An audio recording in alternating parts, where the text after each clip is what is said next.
जगद्गुरू संत तुकाराम महाराजांचा पालखी सोहळा पंढरपूरच्या दिशेने मार्गस्थ होतोय। आज वरवण मधील मुक्काम उरकून आपण जर बघितलं तर हे ओंडवडीच्या दिशेने तुकोबा महाराजांची ही जी पालखी आहे ती पालखी आता घाट चढते आणि घाटाच्या तिथं आता 2 मिनिटं तिथं थांबणार आणि तिथून पुढे ही पालखी जी आहे ती पुढं हा घाट सर करून जाणार आहेत। आपण जर पाहिलं तर या ठिकाणी बैलांची जोड आहे, अधिक बैल लावण्यात आले आहेत आणि याच बैलांच्या साहाय्याने जे जगद्गुरू संत तुकाराम महाराजांची जी पालखी आहे ती पालखी ओढली जाते। आपण जर पाहू शकतो की अलोट गर्दी जी आहे वारकऱ्यांची इथं पाहायला मिळते। या ठिकाणी मोठी गर्दी झालेली आहे, दर्शनासाठी रांग आपल्याला पाहायला मिळते, दर्शनासाठी झुंबर उडलेली या ठिकाणी पाहायला मिळते। विठू नामाचा जयघोष या ठिकाणी केला जातोय, हरी विठ्ठलाचा जयघोष केला जातोय। पंढरपूरच्या ओढीच्या दिशेने हे जे वारकरी जे आहेत ते वारकरी आता मार्गस्थ होतात। हा घाट जो आहे तो अवघड मानला जातो आणि या घाटातून ही पालखी जी आहे ती मार्गस्थ होताना दिसते। या ठिकाणी काही काळ जे आहे ती बैलांना विसावा देण्यात आलेला आहे आणि तिथून पुढे हेच बैल आता बैल जोडे जे आहेत त्या पुढे मार्गस्थ होताना दिसतात। आपण जर पाहिलं तर साधारण 7 बैल जोड्या जे आहेत ते या ठिकाणी या रथाला ज्या जोडलेल्या आहेत आणि जय हरी विठ्ठलाचा जयघोष करीत, ज्ञानोबा तुकोबाचा जयघोष करीत हे वारकरी जे आहेत ते वारकरी पुढे होताना दिसते। त्याचबरोबर पालखी देखील पुढे जाताना दिसते आणि प्रचंडची गर्दी आहे ती गर्दी पाहायला मिळते।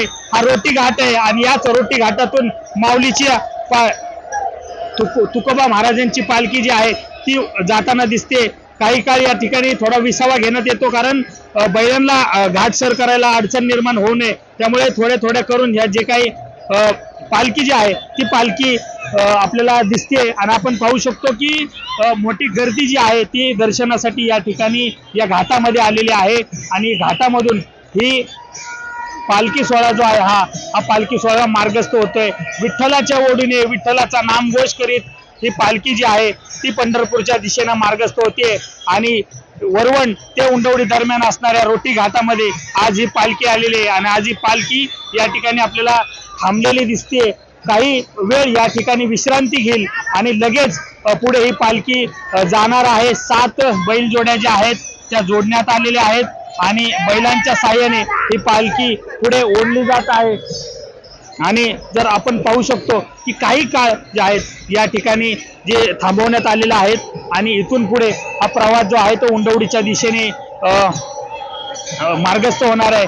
देहू ते पंढरपूर असा प्रवास जो आहे तो तुकोबा महाराजांच्या पालखीचा असणार आहे आणि याच पालखी सोहळ्यामध्ये मोठ्या भाविक वारकरी जे आहेत ते सहभागी झालेले आपल्याला पाहायला मिळतात आणि अलोट गर्दी जी आहेत वारकऱ्यांचा नामघोष आहेत। वारकरी आपण जर त्यांच्या चेहऱ्यावर पाहिलं तर आनंद पाहायला मिळतोय कारण हा जो आहे तो अवघड टप्पा मानला जातो रोटी घाटामधला आणि तो सर करण्यासाठी वारकरी जे आहेत ते सज्ज झाले होते आणि आता हे वारकरी जे आहेत ते आता पुढे मार्गस्थ होतात। ते काही काळ इथं थांबून ही पालखी जी आहे ती पालखी दर्शनासाठी या ठिकाणी थांबवलेली आहे आणि इथून पुढे काही दर्शन घेतल्यानंतर ही पालखी मार्गस्थ होतीये।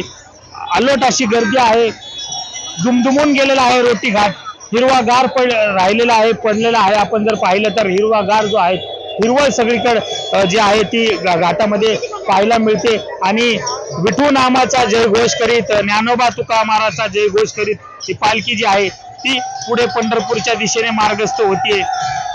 सुंदर असं वातावरण आहे, या वातावरणामध्ये शिरवळ पडलेला आहे आणि या वातावरणामध्ये ही पालखी जी आहे ती जाताना आपल्याला पाहायला मिळते। मोठा वारकरी जे आहेत, महिला वारकरी उत्साही आहेत, महिला त्या ठिकाणी ज्या आहेत त्या फुगडी खेळताना दिसतात, मुली फुगडी खेळताना दिसतात, तरुणांचा देखील मोठा सहभाग जो आहे तो या वारीमध्ये पाहायला मिळतोय। अगदी असं वातावरण आल्हाद झालेलं आपल्याला या ठिकाणी दिसत आहे रोटी घाटामध्ये आणि ही पालखी जी आहे ती आता पुढे मार्गस्थ होतीये। काही विश्रांती घेतल्यानंतर भाविकांनी दर्शन घेतल्यानंतर ही वारी जी आहे ती आता पुढे पंढरपूरच्या दिशेने उंडवडीच्या दिशेने मार्गस्थ होतीये आणि वारकऱ्यांचा जो उत्साह आहे तो उत्साह जो या ठिकाणी आपल्याला पाहायला मिळतोय। मोठी गर्दी जी आहे ती वारकऱ्यांची या घाटामध्ये पाहायला मिळते। दुमदुमून गेलेला आहे संपूर्ण हा घाट आणि अतिशय उत्साहाचं वातावरण जे आहे ते या घाटामध्ये आहे आणि घाट काही वेळात पूर्ण होईल आणि जो अवघड टप्पा मानला जातो रोटी घाटाचा तो सर केल्यानंतर काही वेळ त्या घाटामध्ये ही पालखी थांबेल आणि तिथून पुढे मग उंडवडीच्या दिशेने मार्गस्थ होणार आहे. कॅमेरा पर्सन दीपक सोनसह सुमित सोनवणे, न्यूज 18 लोकमत, रोटी घाट, दौंड.